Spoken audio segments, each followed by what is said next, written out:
Did the Mongols' unique currency help bring about their doom? While the Mongols were known for their military might, their empire's collapse after the death of Kublai Khan in 1294 has been attributed to various factors, including economic issues. One peculiar aspect of their economy was their use of paper money, which may have played a role in their downfall. But how did their currency work? How did it compare to other empires? And did it really contribute to the Mongol Empire's demise? Let's delve into the fascinating history of the Mongols and their mysterious demise.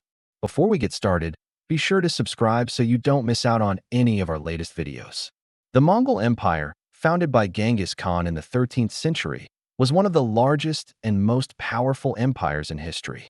At its peak, it stretched from the Pacific Ocean to Eastern Europe, encompassing diverse cultures and economies. As the empire expanded, the need for a unified currency arose to facilitate trade and economic activity across such a vast territory. In 1260, Kublai Khan, grandson of Genghis Khan and ruler of the Yuan dynasty, introduced a new form of currency, Kublai Khan paper money. This innovation aimed to address the challenges of transporting and accounting for large sums of money across the empire's vast distances. The new currency consisted of banknotes backed by precious metals such as gold and silver, providing a convenient and portable alternative to heavy coin.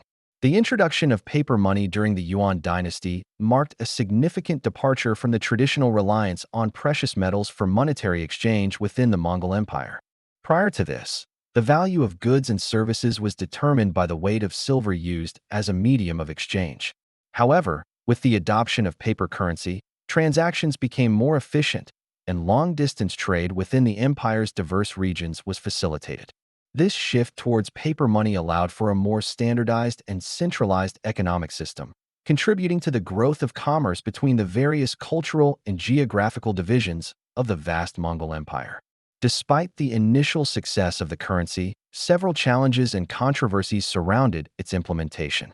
Firstly, the Mongol Empire's vastness and lack of central banking infrastructure posed significant logistical hurdles in managing and circulating the paper currency.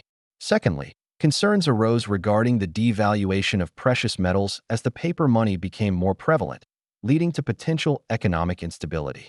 Additionally, the Mongol practice of granting noble titles and tax exemptions to members of their elite class further complicated the economic landscape, blurring the lines between fiscal and hereditary rights. These challenges and controversies contributed to the economic decline and eventual fragmentation of the once mighty Mongol Empire.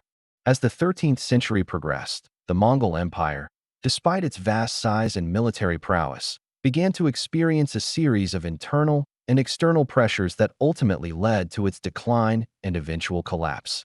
Several factors contributed to the empire's downfall. One significant factor was the immense size of the Mongol Empire, which stretched from the Pacific Ocean to Eastern Europe. Effectively governing and controlling such a vast territory proved to be a daunting task, and the lack of efficient communication and transportation systems hindered the smooth administration of the empire.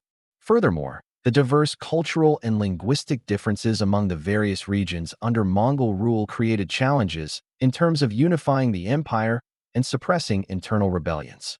Another contributing factor to the Mongol Empire's collapse was the overexpansion of its borders. The relentless pursuit of territorial expansion, while initially successful, eventually stretched the empire's resources thin. Defending such extensive borders required a massive military force, putting a strain on the empire's finances and manpower. Additionally, the increasing frequency of natural disasters, such as droughts and floods, impacted agricultural productivity and disrupted the economic stability of the empire. The Black Death, a devastating pandemic that ravaged Asia and Europe in the mid-14th century, also had a profound impact on the Mongol Empire. The plague is believed to have originated in Central Asia, an area that was part of the Mongol Empire, and spread along trade routes, causing widespread death and social upheaval. The massive loss of life resulted in labor shortages, economic disruption, and political instability, weakening the already strained Mongol state.